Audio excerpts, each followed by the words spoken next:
with us. Thanks for stopping by and being with us. And the Palmers, glad to have you as well. I've known them for quite a while, since I was, somewhere in that height range. But it's nice to have y'all as well with us. So if you get a chance, stop by and say hi to them and greet them tonight while they're here. We're going to be in the book of Mark. Mark chapter number 12. And Byron, that is not the right thank you. He had Psalms 23 up here. I don't have those notes. I don't know how to preach that one. Can you send me them real quick? We get all the digital age, right? You know, I can just have Byron send me those notes real quick, and I'll just switch my sermon around, and we'll preach out a psalm. He had a different one up there. But Mark chapter number 12, we've been going through the book of Mark, and such an amazing passage, an amazing book, and I've been enjoying it. I hope you have too. As we look at the life of Christ while he was here, as Mark portrays it. And y'all pardon me, I got to loosen my tie up a little bit. My throat's bothering me. I think I've used it a little bit too much today. We were joking around about that before church. Billy came in and he was talking about being all dressed up. Because, you know, he's not usually dressed up like that. And I said, well, I almost didn't wear a tie tonight. He said, well, if you didn't wear one, I would have taken mine off too. And we got talking about those preachers who get going real good and their suit coat comes off, then they loosen their tie a little bit, and then after a while they get really hot and they take their tie off, and you hope the sermon ends or something before it doesn't go any further. But if I take my suit coat off, I lose my mic because I just leave it all connected there and then it's gone. Well, Mark chapter number 12, been going through it. Such a wonderful book. I've enjoyed going through and seeing the life of Christ as Mark's been portraying it. We're getting down towards the end of it. We're in the week before his crucifixion, and so many things have been going on, and he's been dealing with the chief priests and the elders and the scribes there in Jerusalem at the temple.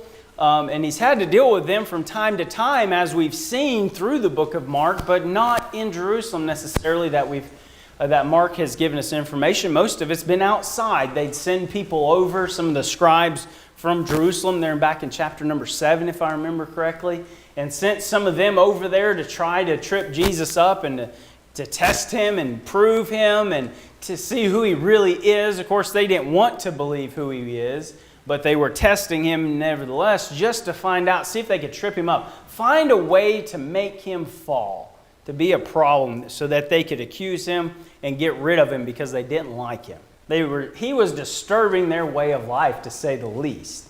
Messing up their doctrine that they had put together and what they were teaching. They did not enjoy that at all.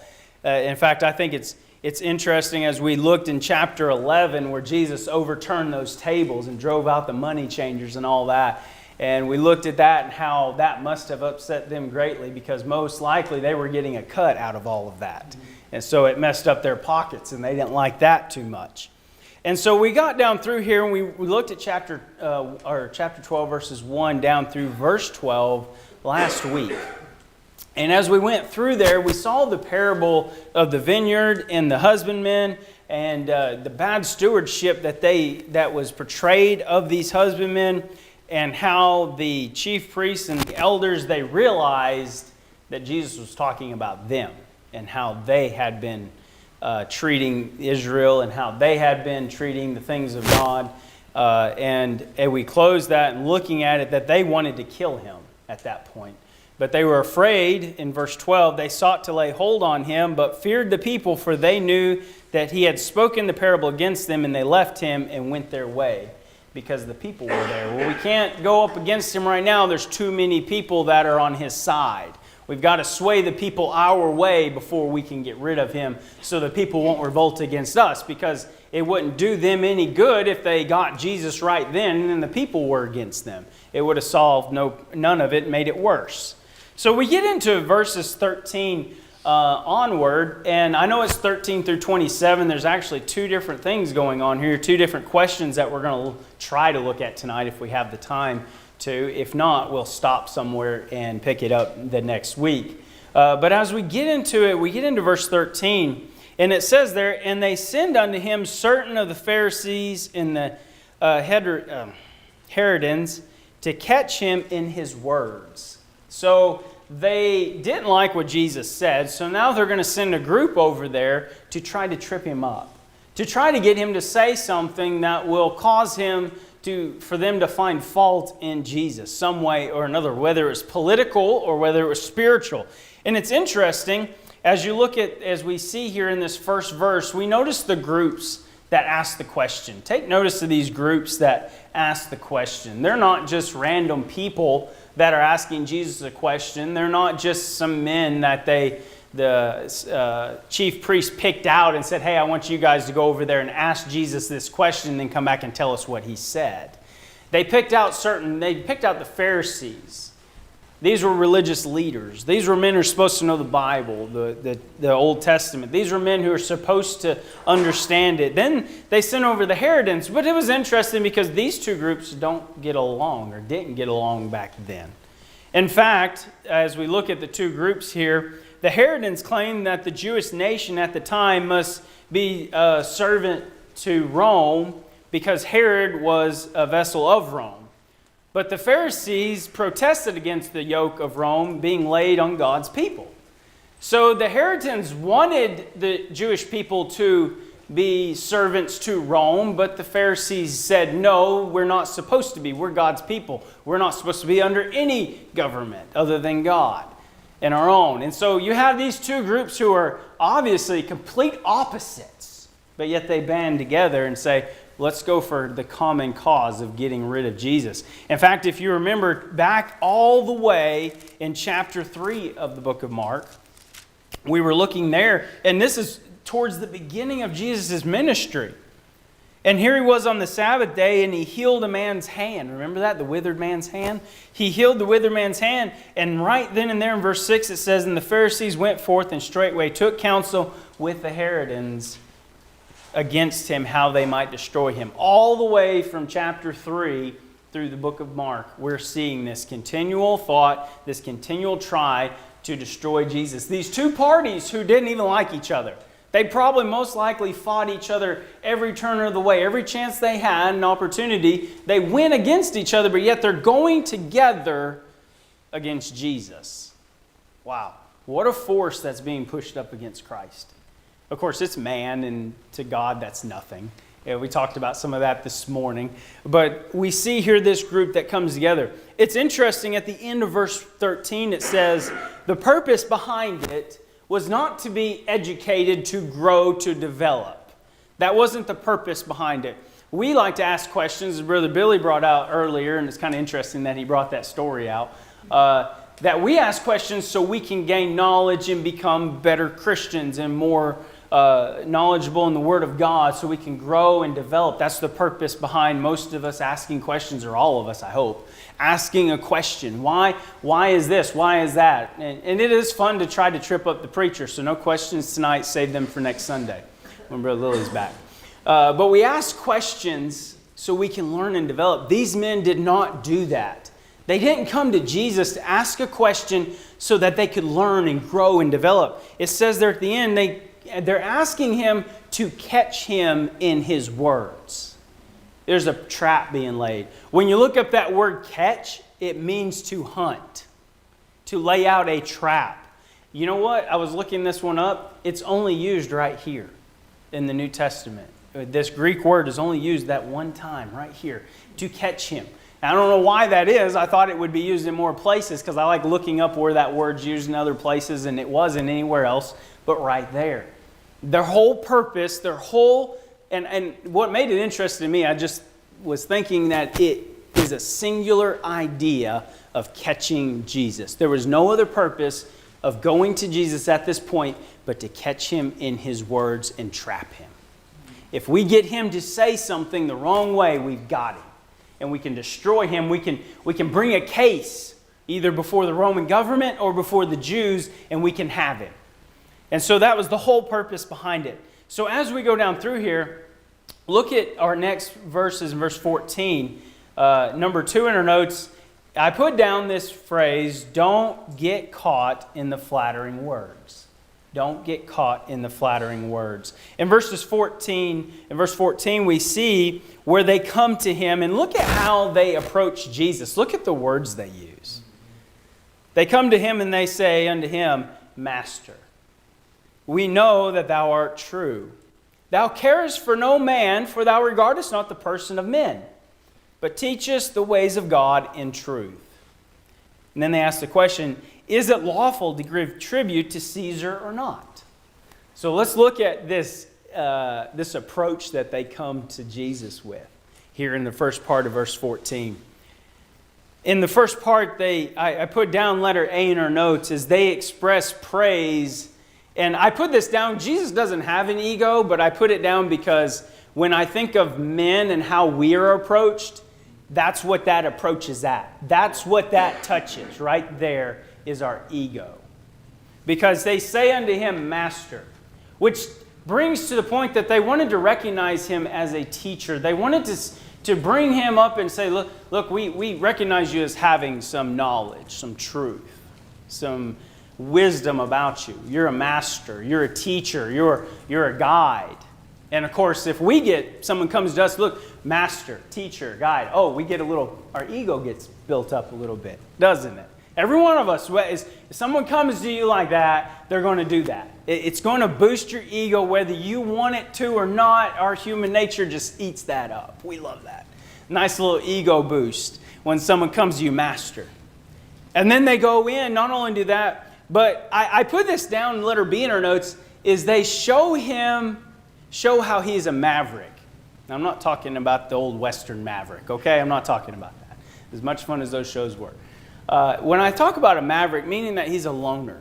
He walked to the beat of his own drum. He wasn't led by men. He didn't follow men. Jesus was his own person. He was God. He is God. Sorry, I'm using the wrong word there. He is God. He's a maverick. He walks to his own. He's not following man. And the reason I put that there is sometimes we tend to do that. We'll follow after man. We find the crowd that's going this way, the popular one, we follow after them, or we'll go over this. And these men, they bring this up. They say, thou carest for no man. You don't care about what men say. Then they go on to say, thou regardest not the person of men. You have no respect for men's what status they are. In other words, they're trying to work this idea of Jesus being a separate person and being not following the crowd to the point where they're saying, you don't care that's who Caesar is. You have no respect for his position. They're trying to trap him and build that thought up and push that idea in his mind and bring him up in that way. And then they go on, not only are they expressing him as a maverick, but they express praise of his knowledge. They express praise of his knowledge. We see here, he says, in the last part, he says, but thou teachest the ways of God in truth. Well, in order for them to say that, then they must understand that what Jesus has been teaching is truth, or else they're lying. They don't really believe that. They're just saying it to butter him up, to flatter him, to build his ego up once again, to praise, oh, you have knowledge, you're truthful, everything you say is truth. And if there's a crowd of people around and they're acknowledging this, they're building up in the minds of the people around, saying whatever he says is truth. He says he's from God, so whatever he says is truth. So we have to follow what he says because it is truth from God. They're building up this idea, trying to manipulate this situation so that it'll go a certain way. No matter how Jesus answers the question, they can manipulate and change. They're gonna trap him. Remember, they're gonna catch him. The whole idea is to set up a trap. I don't know if any of y'all have ever gone trapping before or set traps up before, but the idea is to hide it, to disguise it in such a way that your prey doesn't see what it is. They don't catch it right away until it's too late. And then you put the bait in there in such a way that it entices them to the point where they can't help themselves and they go in even if they think it's a trap. And they fall for it and they get caught. That's what these men are trying to do with their flattering words. What an interesting statements that are being made here. And I love reading that because when we read that, we can learn from it. And say, hey, when someone starts talking to me that way, you might want to, drop that ego out of there and start thinking, because your little red flag should be going up and ding, ding, ding's going off in your head saying there's something wrong here. You need to watch out for that. I I was looking through here, and a few thoughts came to my mind, a few verses came to my mind regarding these flattering words. And I was looking through them, and if you have your Bibles open, you want to flip over there, go over to Proverbs chapter number 28 and verse number 10. Proverbs chapter 28 and verse number 10, and always enjoy reading one of the chapters in Proverbs and learning from it. And I was going through, and I remember this in verse number 10. It says, "Whoso causeth the righteous to go astray in an evil way, he shall fall himself into his own pit, but the upright shall have good things in possession." I was thinking, as the evil person tries to entice us and turn us from following after God and doing what's right, and then flattering words being brought up to us, causes the righteous to go astray the evil way, he shall fall into his own pit. It goes into his own trap. We're going to see that here in a little bit. It's so nice. I love seeing it. And then Psalm chapter number 12, verses 2 through 4 says, "They speak vanity every one with his neighbor, with flattering lips, and with a double heart do they speak. And the Lord shall cut off all flattering lips, and the tongue that speaketh proud things." Oh man, I was thinking about those verses when I read this passage and how they're flattering. They're trying to build up Jesus and trying to trip him up and catch him at his words. And yet that doesn't work, does it? People who do that, the Lord takes care of them in the end. We get a little upset about it over time when we're dealing with it and you're in the middle of it. But you know God's going to take care of it one day. And they'll have to deal with that and pay for that themselves when they see God one way or the other. And then not only do they don't get caught up in the flattering words, but as we go down through here, we also see the trap that is sprung. Look at the end of verse 14. It says, "Is it lawful to give tribute to Caesar or not?" That is the question that's being asked. So they spring the trap. Now in this, they ask the question, is it lawful to give tribute to Caesar or not? Should we pay the tax? Now, if Jesus says, yes, pay the tax, then he's going against what the Pharisees want, the religious group, in that we stay away from the Roman Empire, and then the Pharisees have him, and they can trip him up, and then they can turn the people and say, see, he believes we should be under Roman control, and they can sway the people that way. If he says, no, we don't pay the tax. We don't regard Caesar as being in charge and anything like that. Then the Herods have it. Because now they can go to Herod and the rulers of the time and say, look, Jesus is over here stirring up the people saying they shouldn't pay taxes. So now either party can get him. And they have him in a trap. And I know they asked that question in such a way, is it lawful to give tribute to Caesar or not? Like, oh, we got you now. Go ahead, answer it, and we'll take care of you. We'll fix your little red wagon. It didn't turn out that way, did it? I know you all have read this before. So number 4 is the truth is revealed in verse number 15 down through verse 17. Jesus answers them. He says, they say, shall we give or shall we not give? Man, they press that point. That was the trap right there. Do we give or do we not give? Right to the point, just pushed it right in there. Jesus, but he knowing their hypocrisy, he already knew what they were up to. He saw it. He's God. He knew what was happening. He knew what they were trying to do. He knew what was going on in their minds and their thoughts. He knowing their hypocrisy said unto them, why tempt ye me? When Jesus said that, those men had to be like, uh-oh. He's got us. He knows what's going on. The gig is up. But it's too late. You're already in the middle of it. There's no backing out now, is there? Because if they turned around and walked away from Jesus, it's all over. There's no case. They stood there and Jesus answered him, why tempt ye me? Bring me a penny that I may see it. Now, a penny was the coin of the day that was used to pay this tribute tax. So, verse 16 says, and they brought it, and he saith unto him, whose image and subscription is on it? Who does it belong to? And they said to him, it's Caesar's. Look at the answer in verse 17 Jesus gives. So simple. And it confounds me because I read this, and to me it's kind of a no-brainer. But yet for these men, it was so hard for them to understand this. And they said, Jesus answered, he said, render to Caesar the things that are Caesar's, and to God the things that are God's. And they marveled at him, because now he answered both groups. The Herodins who wanted him to say, no, don't pay the tax. He says, render to Caesar the things that are Caesar's. It's his subscription, it's his money, give it back to him. And then to the Pharisees, the things that are God's, give those back to God. Render those to God. It's so simple. Why bring this question to me? It's almost like it was just a no-brainer for them when Jesus points it out to them. And it's so interesting as we look at that and we see that thought. As Jesus gets right out of their trap they set with just a few simple words. Render the things that are unto Caesar the things that are Caesar's. And the things that are God, those things that are God's. Don't get them mixed up. Don't try to mix it all together and make it one way or the other. Just give it to Caesar.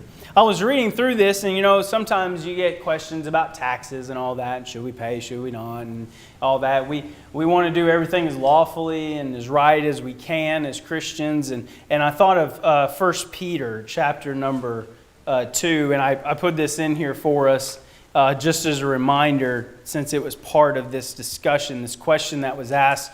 In 1 Peter chapter 2, verse 13, it says, submit yourselves to every ordinance of man for the Lord's sake, whether it be to kings or as superior, or unto governors as unto them that are sent by him for this punishment of evildoers and for the praise of them that do well. For so is the will of God, that with well-doing you may put to silence ignorance of foolish men. What an interesting passage. Render unto Caesar the things that are Caesar's, and unto God the things that are God's. And they marveled, they were done, they had no trap left, so they left. They left Jesus standing there and decided, well, that didn't work. Well, you would think the scribes and the Pharisees and the chief priests and the elders would say, well, we're done. We've tried everything we can't get rid of him, he gets us every time. But no, they didn't. They continue to attack Jesus over and over and over again.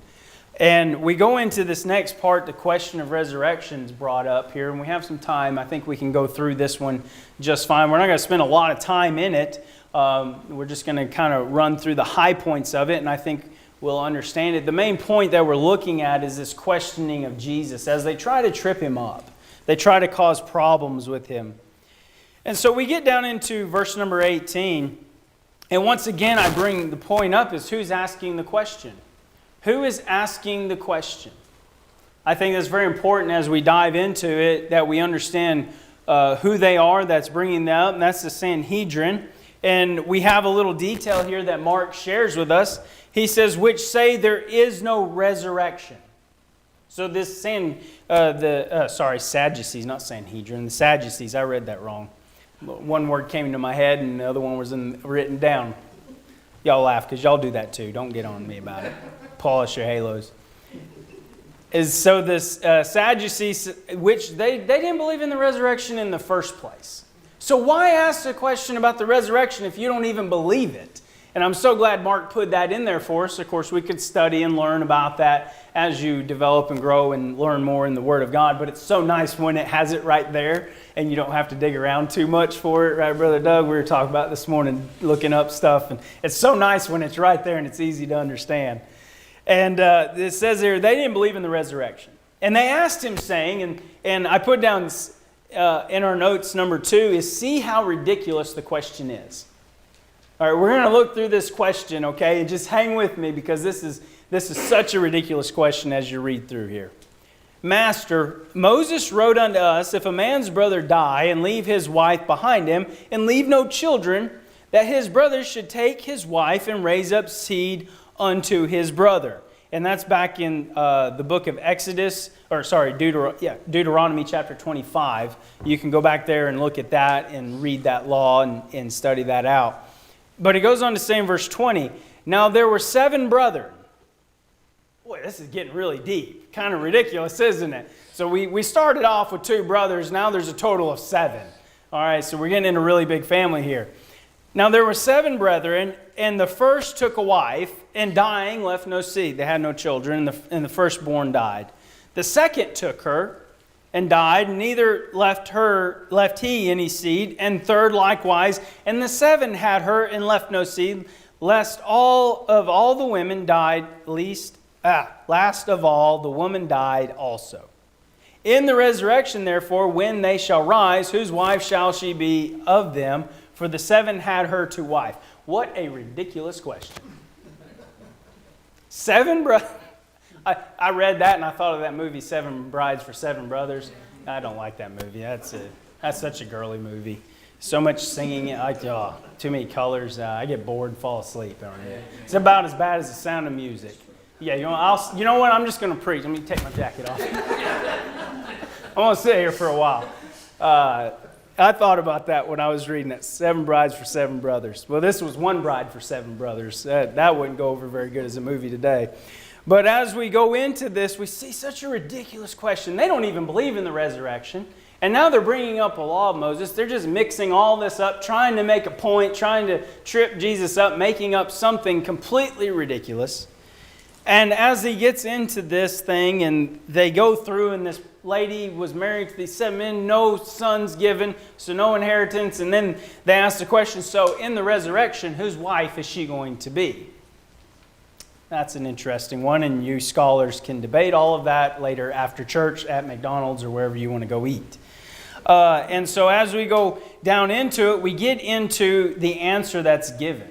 I always like the answers. I'm not really concerned about the questions too much because most of them are pretty ridiculous that these men are asking, especially this one. And Jesus gets into the answer here in verse 24. So carefully notice how they are answered. Carefully notice how Jesus answers them.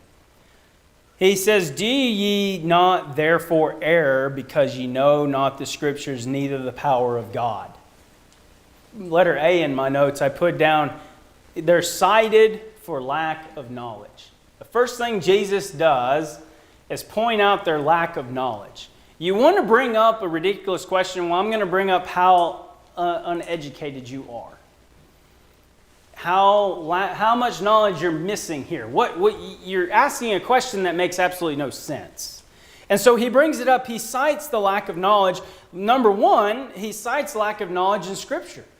He says there, you do greatly err because you know not the Scriptures. You haven't been studying like you're supposed to. You haven't been reading your Bible. If I can say it that way in our day, they had the Torah. But you haven't been studying. You haven't been learning. You don't understand the things of this world. You don't understand the things of God. Number two I brought up is he says neither the power of God. So you don't understand the Scriptures and you don't understand God. Your knowledge of these two things are lacking. You're erring in what you're asking. So you're asking a question of which you had no knowledge to ask the question of. So therefore that the whole question becomes almost mute. Just completely cancels itself out because they're not even asking it intelligently. And as we go down through here, Jesus then begins to correct the information, give correct information is given. Letter B in our notes. Correct information is given in verses 25 through 26. He says in verse 25, for when they shall rise. You might want to mark that word shall because that's a definite. That's going to happen when they shall rise from the dead. They neither marry nor are given in marriage, but are as the angels which are in heaven. And that's such an interesting one, and I'm not going in that debate at all. I'm not going to talk about the marriage. We're not married in heaven, okay? Now, I know some of you ladies are upset about that one, but it's right there. I can't defeat that. I'm sorry. You're just going to have to talk to God about that one, okay? It's right there in red in my Bible. I don't know what it is in yours. But they're not given in marriage. So we see that this information is, the correct information is given. Verse 25, they're not given in marriage. So that whole conversation, whether it was a true event or a hypothetical one of this woman and the 7 husbands, it doesn't matter because they're not married. They're not given in marriage in heaven. There's no need for it. There's no purpose behind it. As one writer that I read after mentioned, in his thoughts. So there's no need for it. And then number 2 in the correct information that is given is not the God of the dead. We realize he's not the God of the dead. Look at verse 26. He says, as touching the dead, that they rise, Have ye not read in the book of Moses how in the bush God spake unto him, saying, I am the God of Abraham and the God of Isaac and the God of Jacob? Those men weren't around when Moses was around, were they? No, they weren't around. Not physically, not on earth, but they're still alive. They're alive through God. They're alive down in Abraham's bosom at that time, down in the center of the earth as we believe. And they're down there. So God's not the God of the dead. He's the God of the living. When we're born again, we're made with a new life. We're made alive. When we think about death, death is just a passing over from one place to another. It's not like we're over. And the reason he brought that point up is because as you study out the Sadducees, they just believed when you died it was over. There's no resurrection. There's nothing after it. That's why they're Sadducees. There's your dad joke for the evening. All right?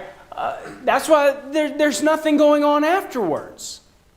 So if that's the case, if they believe that, then they believe God is the God of the dead. Abraham, Isaac, and Jacob were dead. There's nothing after that. So why would God be the God of the living if he mentions that when he says at the end, I am the God of Abraham and the God of Isaac and the God of Jacob? He's the God of the living, not the dead. And we can think and remember that and look at that and think, wow, it's not when we die, it's over with. We get to move on. We just sing that song, this world's not my home, I'm just passing through. My treasures are laid up somewhere beyond the blue. They're all expecting me, and this one thing I know. I'm looking forward to that day. I'm looking forward to going. It's not over when we die. This is just the beginning of it. This is just the start. We get through this, and we get to heaven, and we get to spend eternity with God, and we get to spend eternity with our loved ones and those that are saved and in heaven, and we get to see them. We're looking forward to those days and getting to spend that time. Well, I don't guess we get to spend time because time doesn't exist anymore, Miss Sandy. You want me to explain that one to you? Because when I get that one all the way understood, then, we'll have a conversation. Oh, that is such a fun topic. Looking forward to those days. Looking forward to that time. I'm going to say it because we live in a time world, okay? We're looking forward to spending eternity with Christ and with God. He's not the God of the dead. And we shouldn't be dead either. We can get excited. We can get happy. You can shout and say amen. You can jump around if you want to. In fact, I don't know if Darby's watching tonight or not, but when she was leaving this morning, I said, why'd you take Dutch out? And she said something about him. Well, he's starting to jump around. I said, well, at least somebody was excited in church today.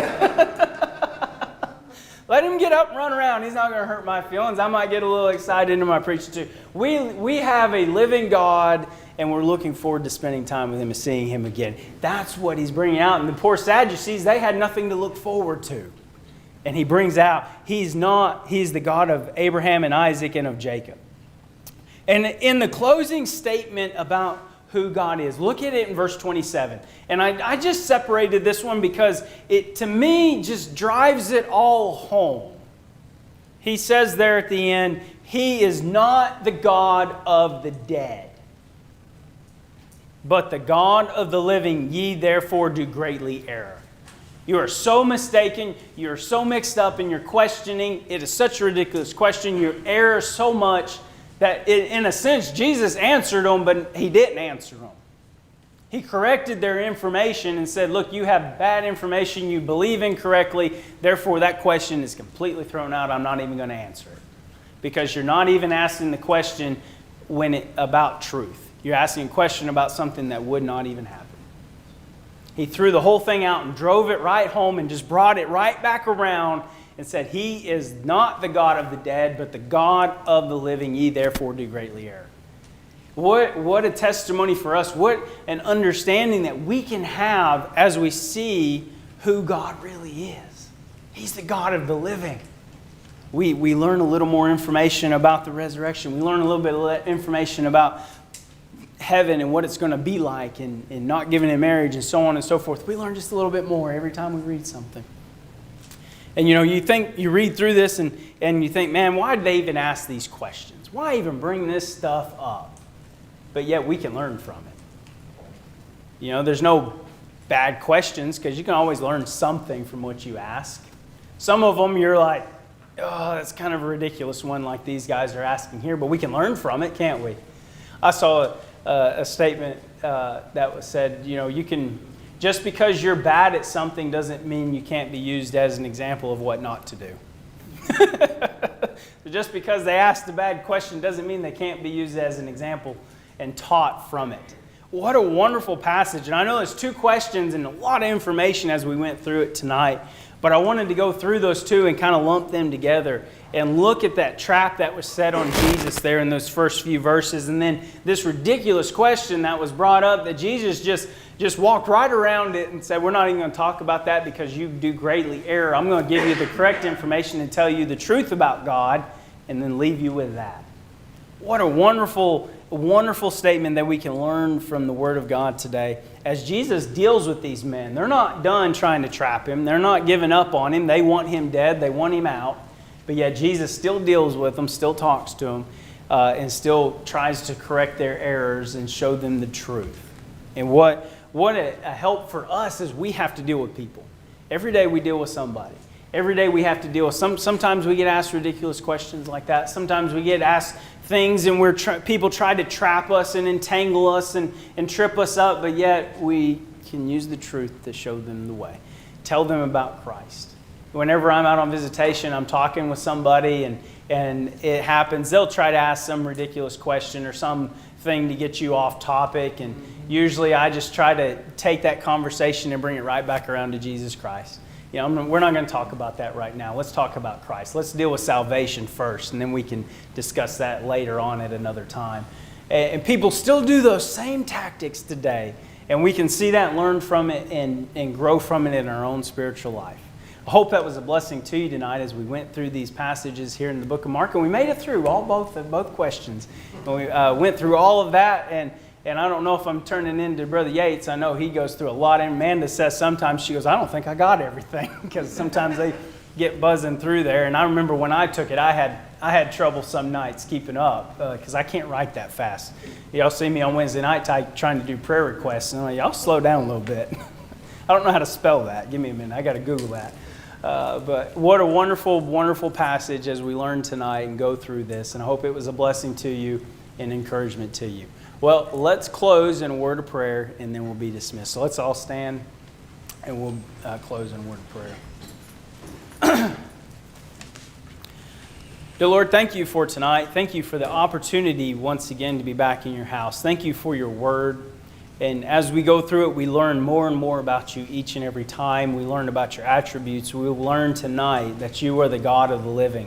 And what an encouragement to us to know that even though we may physically die, it's just a passing over into spending eternity with you, and we look forward to that day. We ask, Lord, that you be with us as we go our way. Keep us safe tonight. Give us someone this week that we can share the gospel with. And we ask these things in your name. Amen.